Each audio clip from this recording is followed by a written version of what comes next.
Assalamualaikum warahmatullahi wabarakatuh. Jadi kami ingin membahas tentang transformasi digital di bidang arsitektur. Sebelum itu, mari mengenal dulu apa itu transformasi digital. Transformasi digital atau alih ragam adalah bagian dari proses teknologi yang lebih besar dan merupakan penerapan teknologi digital dalam aspek kehidupan masyarakat. Jadi dalam arti sempit, transformasi digital dapat menghasilkan konsep paperless dan mempengaruhi efektivitas usaha perorangan. Di bidang arsitektur, apalagi di era digital ini serba cepat dan canggih seperti sekarang ini, berhasil merambah berbagai bidang industri dan terkecuali juga di arsitektur. Berbagai inovasi dalam arsitektur tak hanya mendorong efisiensi dan produktivitas, tetapi juga membuka peluang baru untuk inovasi kreatif, solutif, dan berkelanjutan. Dan salah satu contoh yang menarik untuk dibahas adalah garasi otomatis bawah tanah. Garasi otomatis bawah tanah ini merupakan penerapan teknologi dari revolusi industri 4.0, di mana teknologi tersebut sudah menggunakan teknologi tinggi berbasis IoT. Pada penerapannya, teknologi garasi bawah tanah ini menggunakan lift otomatis untuk menaik turunkan kendaraan dari bawah tanah ke dasar permukaan tanah. Lift ini menggunakan sensor untuk menjalankan prinsip kerjanya. Sensor yang digunakan pada lift ini yaitu sensor proximity dan load cell.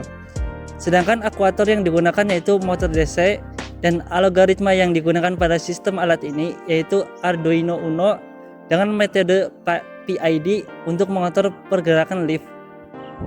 Sistem ini bekerja dengan cara ketika mobil datang, lift yang berada di bawah tanah akan naik ke atas dan menunggu hingga mobil masuk ke lift. Lift akan tetap berada di atas sampai pemilik mobil meninggalkan dari ruangan. Setelah pemilik mobil meninggalkan ruangan garasi, mobil akan dibawa ke garasi bawah tanah. Dalam sistem ini, sensor yang akan digunakan adalah sensor proximity dan load cell. Sensor proximitas atau penginderaan jarak jauh adalah sensor yang mampu mendeteksi kehadiran objek di sekitar tanpa melalui kontak fisik. Sensor proximitas memancarkan medan elektromagnetik atau sinyal radiasi elektromagnetik dan mencari perubahan dalam medan atau sinyal yang kembali. Objek yang dideteksi disebut sebagai target sensor proximitas. Target sensor proximitas yang berbeda juga menuntut sensor yang berbeda pula. Contohnya, sensor proximitas induktif memerlukan target logam. Sensor proximitas bisa memiliki keandalan yang tinggi dan fungsionalitas yang lama karena tidak adanya bagian mekanik dan kurangnya kontak fisik antara sensor dan objek yang dideteksi. Sedangkan aktuator yang digunakan adalah motor DC. Aktuator merupakan sebuah penggerak robot yang menggunakan tenaga listrik yang diubah menjadi gerakan mekanik, yang pastinya berfungsi untuk menggerakkan robot maupun komponen-komponen robot tersebut. Motor DC adalah sebuah penggerak yang menggunakan arus searah atau DC. Arus inilah yang nantinya akan diubah dan digunakan menjadi gerakan mekanik.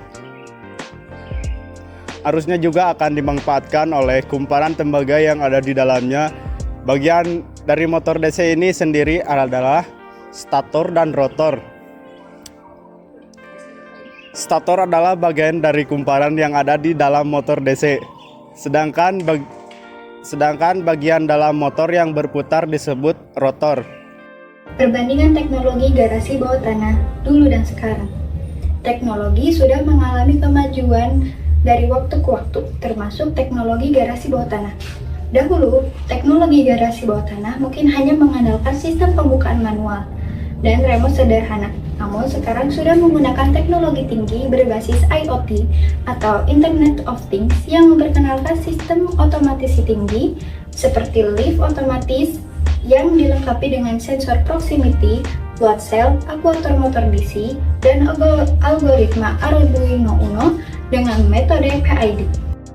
Kesimpulan, jadi transformasi digital dalam arsitektur telah membawa revolusi dalam pembangunan, seperti implementasi teknologi garasi bawah tanah, garasi otomatis yang menggunakan teknologi tinggi, berbasis IoT dengan lift otomatis, yang disertai dengan sensor-sensor pintar, sehingga dapat mempermudah kita dalam menjalankan aktivitas.